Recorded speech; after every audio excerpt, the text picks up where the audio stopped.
running short of words right now, but I cannot afford this because I have to speak.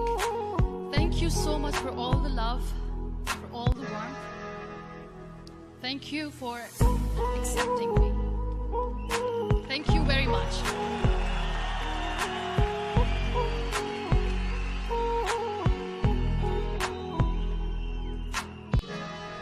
Well, I always start my talk with a disclaimer. And that disclaimer is that I've never claimed to be a motivational speaker. Yes, I do speak, but I feel more like a storyteller because wherever I go, I share a story with everyone. Well, it is a story of a woman whose perfectly imperfect life made her who and what she is today.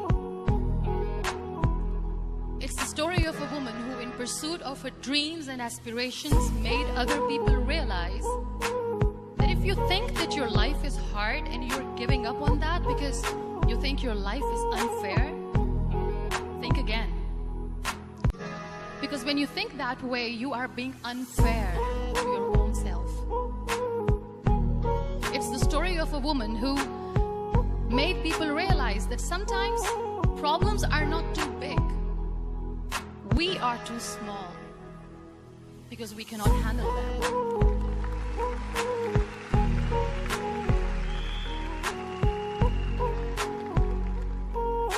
It is the story of a woman who with time realized the real happiness doesn't lie in success, money, fame. It lies within. Real happiness lies in gratitude. So I am here and I'm going to share the story of that woman. That is my story. The story of gratitude.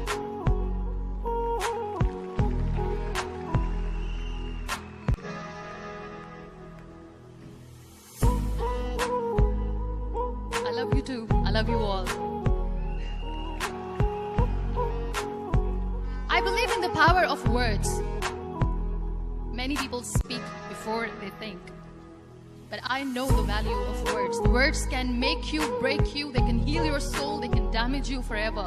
So I always try to use the positive words in my life wherever I go. They call it adversity, I call it opportunity. They call it weakness, I call it strength. They call me disabled, I call myself differently abled. They see my disability. They see my disability, I see my ability. There are some incidents that happen in your life, and those incidents are so strong that they change your DNA. Those incidents or accidents are so strong that they break you physically. They deform your body, but they transform your soul.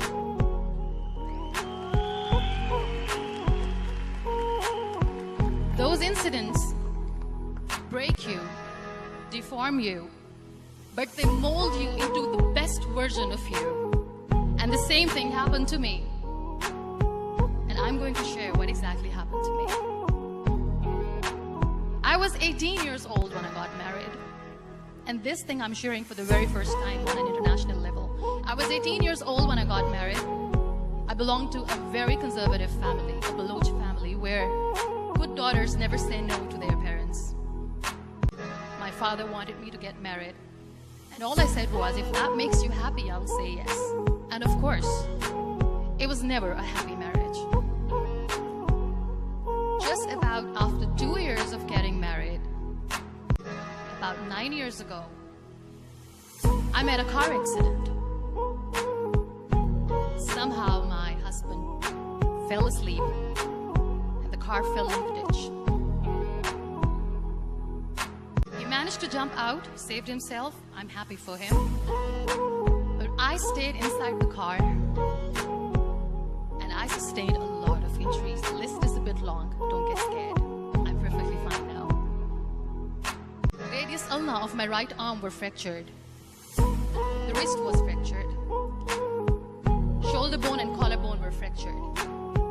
My whole rib cage got fractured. And because of the rib cage injury, lungs and liver were badly injured. I couldn't breathe. I lost urine and bowel control. That's why I have to wear the bag wherever I go.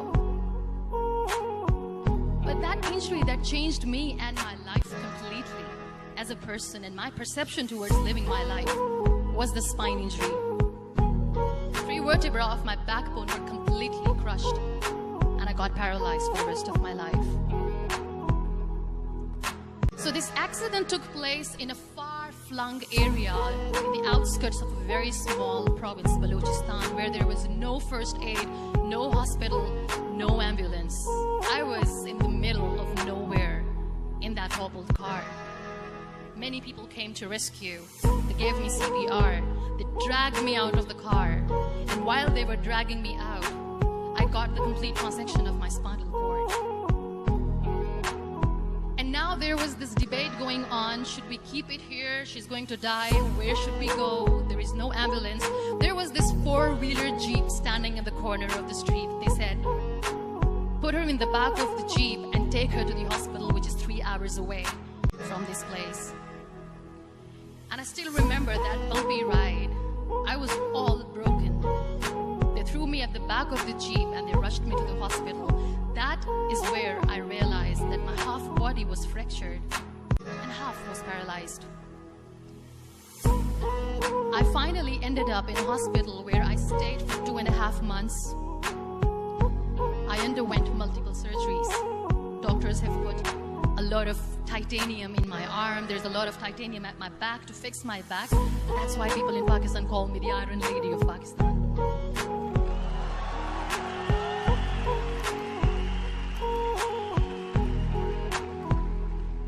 Sometimes I wonder how easy it is for me to describe all this all over again. And somebody has rightly said that when you share your story and it doesn't make you cry, that means you have healed.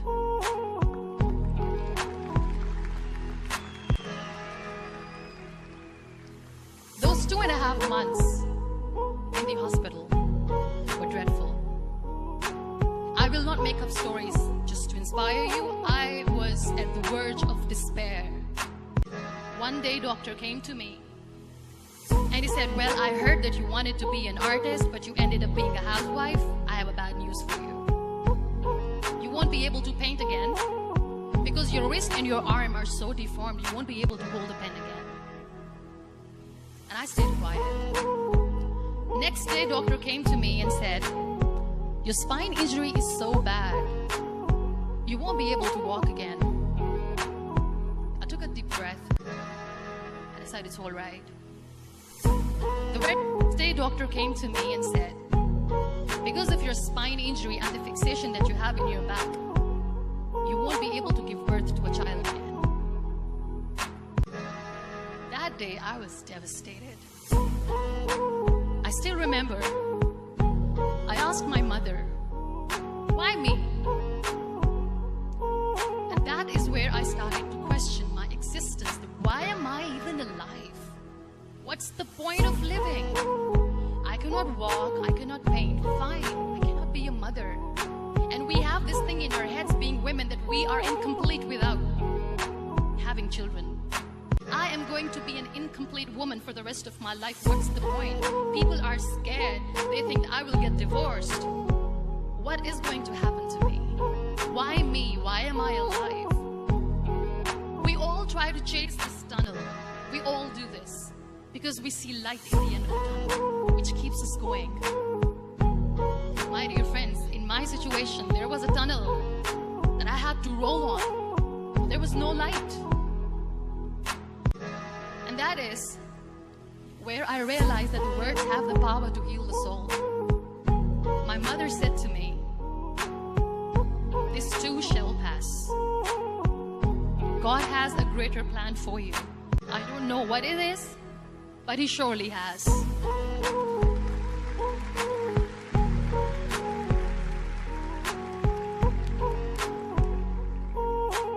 And in all that distress and grief, somehow or the other, those words were so magical that they kept me going. I was trying to put that smile on my face all the time, was hiding. It was so hard to hide the pain, which was there. But all I knew was that if I will give up, my mother and my brothers will give up too. I cannot see them crying with me. So what kept me going was, one day I asked my brothers, I know I have a deformed hand, but I'm tired of looking at these white walls in the hospital and wearing these white scrubs. I'm getting tired of this. I want to add more colors to my life. I want to do something. Bring me some colors. Bring me some small canvas. I want to paint. So the very first painting I made was on my deathbed, where I painted for the very first time. It was not just an art piece or just my passion. It was my therapy. What an amazing therapy it was. Without uttering a single word, I could paint my heart out. I could share my story. People used to come and say, what lovely painting. So much color. Nobody could see the grief in it. Only I could. So that's how I spent 2.5 months in my hospital, crying, never complaining or whining, but painting. And then I was discharged and I went back home. And I went back home and I realized that I have developed a lot of pressure ulcers on my back and on my hip bone. I was unable to sit. There were a lot of infections in my body, a lot of allergies. So doctors wanted me to lie down on the bed straight for not 6 months, not 1 year, for 2 years. I was bedridden, confined in that one room, looking outside the window, listening to the birds chirping, and thinking maybe there will be a time when we'll be going out with the family and enjoying the nature. That was the time where I realized how lucky people are, but they don't realize. That is the time where I realized that the day I'm going to sit, I'm going to share this pain with everyone to make them realize how blessed they are, and they don't even consider them lucky. There are always turning points in your life. There was a rebirth day that I celebrated. After 2 years and 2.5 months, when I was able to sit on a wheelchair, that was the day when I had the rebirth. I was a completely different person. I still remember the day I sat on the wheelchair for the first time, knowing that I'm never going to leave this, knowing that I won't be able to walk for the rest of my life. I saw myself in the mirror and I talked to myself. And I still remember what I said. I cannot wait for a miracle to come and make me walk. I cannot sit in the corner of the room crying, cribbing and begging for mercy because nobody has time. So I have to accept myself the way I am. The sooner the better. So I applied the lip color for the first time.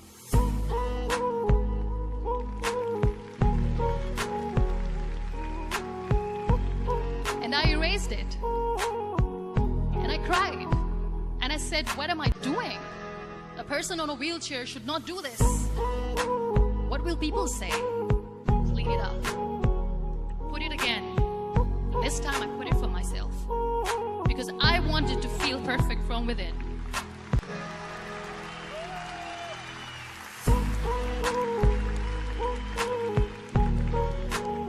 And that day I decided that I'm going to live life for myself. I am not going to be that perfect person for someone. I am just going to take this moment and I will make it perfect for myself. And you know how it all began? That day I decided that I'm going to fight my fears. We all have fears. Fear of unknown, fear of known, fear of losing people, fear of losing health, money. We want to excel in career, we want to become famous, we want to get money. We are scared all the time. So I wrote down one by one all those fears. And I decided that I'm going to overcome these fears one at a time. Do you know what was my biggest fear? Divorce. I couldn't stand this word. I was trying to cling on to this person who didn't want me anymore, but I said no.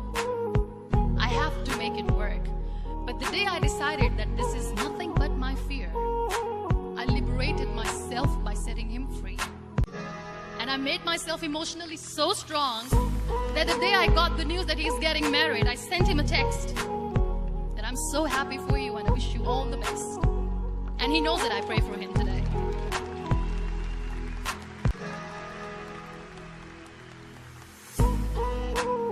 My biggest fear, number 2, was I won't be able to be a mother again. And that was quite devastating for me.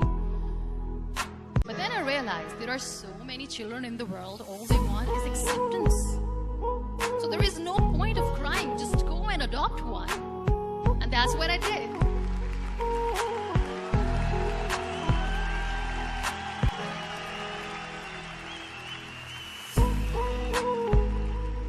I gave my name in different organizations, different orphanages.